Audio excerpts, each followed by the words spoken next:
In They Will Kill You, a woman answers a help-wanted ad to be a housekeeper in a mysterious high-rise in New York City, not realizing she is entering a community that has seen a number of disappearances over the years and may be under the grip of a satanic cult.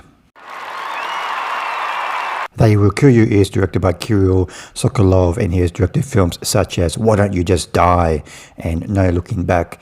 And They Will Kill You debuted at the 2026 South by Southwest Film Festival and will be released in US cinemas starting March 27.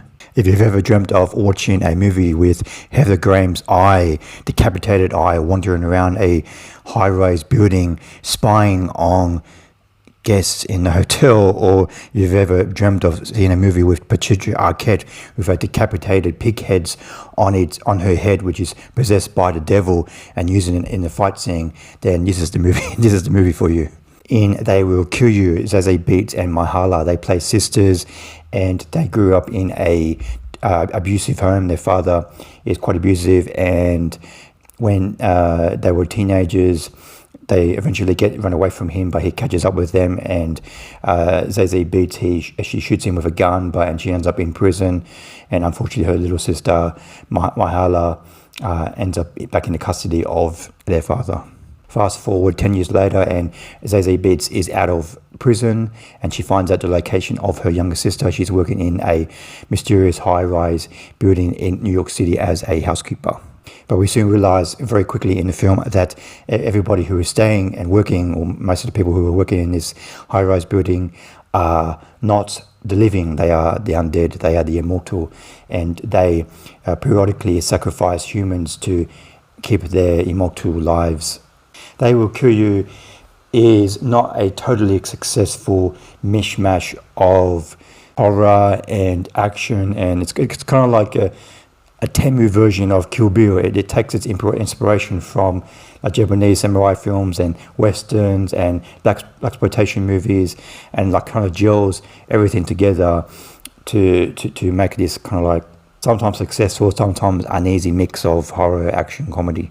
Pretty much straight away in this film, once Zazie Beetz, she goes to this mysterious high-rise building to apply for this housekeeping job, almost straight away something is off. Even before she enters the building and Patricia Arquette answers the door and she starts talking, you just know something is off in this building straight away. So that it just gets it gets to the plot in this film is a little bit silly. It just doesn't give a film it jumps back and forth between the present and past and future.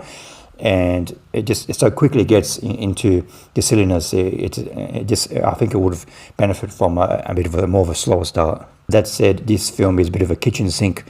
It just throws everything, and just some of it sticks and some of it doesn't. I think the combination of Zazie Beetz' performance and just the way she commands the screen, she really, I can really see her in the future being like an action star.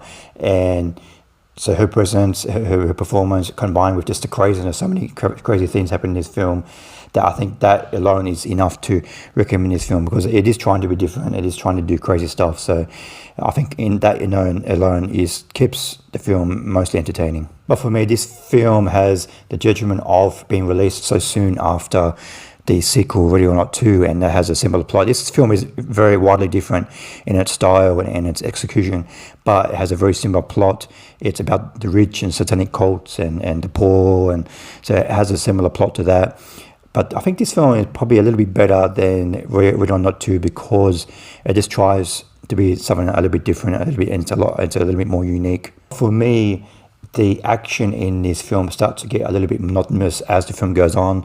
By the 1 hour, maybe halfway through or 1 hour mark of the film, you're kind of thinking, okay, I've seen enough heads been cut off and samurai swords being cut into like just body parts flying everywhere.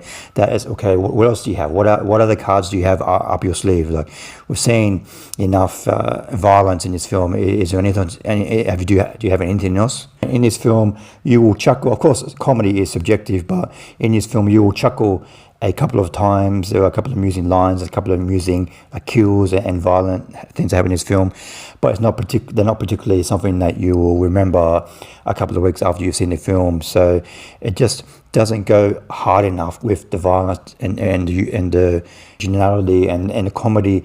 There's just not enough comedy in a film that is memorable. So yes, this is unique. Yes, it's for the most part entertaining, but it just doesn't go as far as it needs to. And apart from Zazie Beetz in the lead role, we also have Patricia Arquette in this film. She's the head housekeeper. She's the boss of all the housekeepers in this film, and she's working with the people who live in this high rise to keep this immortal satanic cult going. And she's quite good in the film. At the first she has this kind of Irish or Scottish accent, and you think what's she doing, but as the film goes on you realize that she's been living for more than 100 years, so that explains her accent. And other than that, we have Tom Felton and Heather Graham in this film as people who are living in this high-rise building, and they're basically the undead, and they spend the whole film trying to kill Zazie Beetz, but they're basically wasted in this film.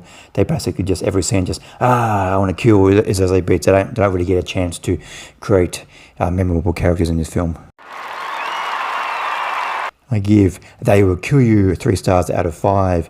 I think the uniquest, all the crazy stuff in this film, combined with the performance by Zazie Beetz in the lead role, I think that alone is enough for me to recommend checking out this film. But it just doesn't go, the action gets a little bit monotonous after a while, and the comedy aspects of the film are just don't go hard enough. It's not the funny bits in the film just are not something memorable you'll remember in a couple of weeks. And then it's got that mishmash of action, blaxploitation, and comedy and horror. There's quite a few horror elements in this film as well. Just don't gel as much as I think they were intending. So, but I still think this is an okay time at the cinema. So, what did you think of They Will Kill You? Please comment below what you thought of the film. See you next time. Bye.